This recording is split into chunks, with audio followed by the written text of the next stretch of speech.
Greg mentioned that you guys scored 66 points and you guys are not even playing your best game on offense yet. What does that look like for you guys? I mean, we technically don't even know yet. I mean, until we go out there and do it, then we'll know. But the potential's there, but nobody wants to rely on potential. So we're gonna try to get out there and get our best offense on the field, best plays made out there. You know, next game, that's about all we can wish for. Kurt. Walk me through the hurdle. You had one earlier in the drive, right? Was there like a bit of like I can do a better one than that? What went into wanting to? Really just a reaction, trying to make a guy miss, and they kept going low. You can't trust nobody that low to the ground. So next thing is just to jump. You know, I just tried to make a play. It was fun the first time. I didn't really land how I wanted to. So the second time I was like, I knew it was coming. So I just tried to effectively get over it and try to score the ball. All right, we're gonna move over to Corey.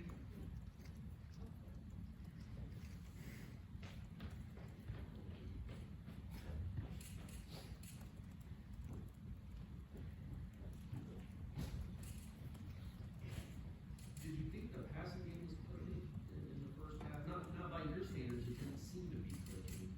What didn't go well, and then what eventually did start going well? Well, I mean, we started out kind of slow. I'm gonna speak from our receiver. We started out pretty slow. We left some plays out there on the field to be made, but you know, I mean, games like that happen. You just gotta keep your head up and just keep chopping away at the game, and just next time the play comes around, try to make it. And eventually, we caught fire and just kept on going. But thanks to the run game started clicking. So then everybody started going. Champ got a kickoff return, sparked everything up, and then we just started rolling from there. Gonna go to Ira. It seemed like those guys. I mean, I think they won a bowl game last year. They weren't backing down. They seemed like they were kind of chippy. How did you feel like you guys responded to that? And we responded good. We don't really talk trash and nothing like that. We just let our game speak. And you know, they came with their best effort, and we knew they were going to come with whatever they had. And you know, because it's a bigger game for them, and they was going to give us a run. But we just went out there, played our game as best as we could tonight, and tried to walk away with the dub. Gonna go to Adam. I don't think you ever really saw it in practice because you're not always allowed to touch Jordan. Maybe you saw it on TV last year, but like the running out on fourth down where he scrambles 30 yards backwards and it's like, oh my God, what is he doing? But then he ends up running for a first down. Just what kind of player is he, and how excited to continue to have him on your side? I mean, it's only something you really see on TV. Like when you see it in person, it's like you just watch him. You think to run the route, but you really just want to see what he's gonna do. But I just try to give him space and try to get open, give him some lanes to run. But I seen him do that against Florida, so I knew he's capable of that. And that's what makes him great. He's able to extend plays, extend the drive by using his legs.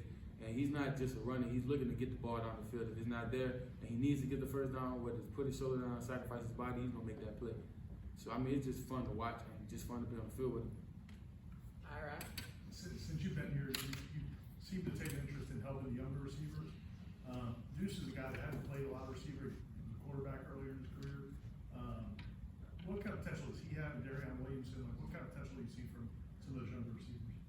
D. Will ain't young, man. D. Will back though. D. Will back in full effect. He gonna be out there making plays the rest of the season. And Deuce, because he coming from quarterback, he just asks a lot of questions. He see a rep, he want to know how he did, he want to know how to make it better. So he just asks a lot of questions, and we look at the film, extra work on releases and top of the route, understanding weaving people, just getting in the blind spot, getting in out your break. So he just asks a lot of questions to make sure he's trying to perfect becoming a receiver, because he's fast. He get up on you with that speed, and once you put it all together, it's gonna be real scary for the opposing defense. Logan. Keon, what was it like playing in your first game, Doak Campbell Stadium? You got the war chant blaring everywhere. How'd it feel? I mean, it don't compare to the YouTube videos I watch, I've been watching them for like the past few months, just ready to see him really plant the spear in the ground. And, that was the highlight of my day. I forgot about the game for a second. I was just watching. I was so excited. But, the fans came out and put on the show, and we came out and hung however many points it was out there. The points don't even matter. We got the dub for the fans, first home game, and we're looking forward to continue doing that. Corey. No, I don't know. Okay, just kidding. Kurt. It seemed like from me watching practice this week, it seemed like coaches maybe even took the intensity of how they were coaching to another level this week. I guess the 3-4 months you've been here now, I guess what are your impressions of how they approach the work, the kind of the high standards seems like they hold you to on a daily basis? I mean, you just look around you. There's a lot of standards being set by the guys that was before us, so we want to continue to uphold that standard, and they came in with a new standard. With this week being a game that you can't relax, because at any moment you can lose a game. So winning any game, regardless of the competition, is hard to do. But when you come off a big win, like we did in week 1, the emotions are high. It's a very emotional game. So you just got to get your feet back on the ground, continue to be humble, and enjoy the work, and get back to it each and every day, and just come out there and make sure you get that win, because your biggest improvements from week 1 to week 2. So you don't want to go out there, beat a good team like LSU, and then come in, lay an egg and lose your first home game. That ain't a very good start to the season. So just making sure we stay level-headed and on it with our film, and critiquing our technique, and make sure we're sharp for this game. All right, we're gonna go a couple more, starting with Brendan. I've got 2 questions, if that's okay. Proceed. First off, Trey Benson mentioned on one of his touchdown runs he looked for you to follow on a block for the score. I guess when you hear that from a running back, what does that mean to you? It means I'm doing something right. I mean, if they come out there and they can stay straight up the field, and they decide to go left or right because they see me out there, that means a lot to me. It means when the balls come my way, I'm actually putting in the effort, blocking, using my technique that I've been learning.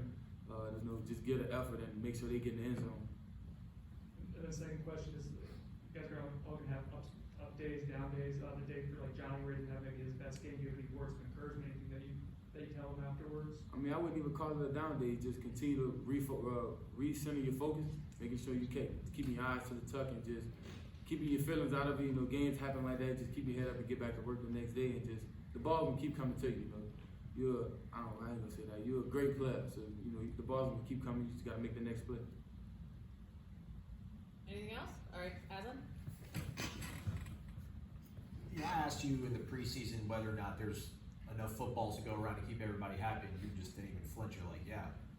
First week you ate against LSU, then Trey gets a big game tonight. Just how comforting is it to know that everybody's going to be able to make plays in this offense? I mean, you don't really count the touches, but when you do, make sure you have your fun with the ball, protect the ball, on the ball, and just make the play you need to make. But understanding, each week somebody else is going to have the better game. Why wouldn't you say the better game? They're going to do more with their touches. Things might open up for them when it's their time to get the ball. So don't count your touches. Just have fun with it and enjoy playing with your teammates. It's about the win more so than you getting the ball, doing what you have to do. All right, we good? All right. Appreciate Thanks, it. Keon. Thanks, Keon.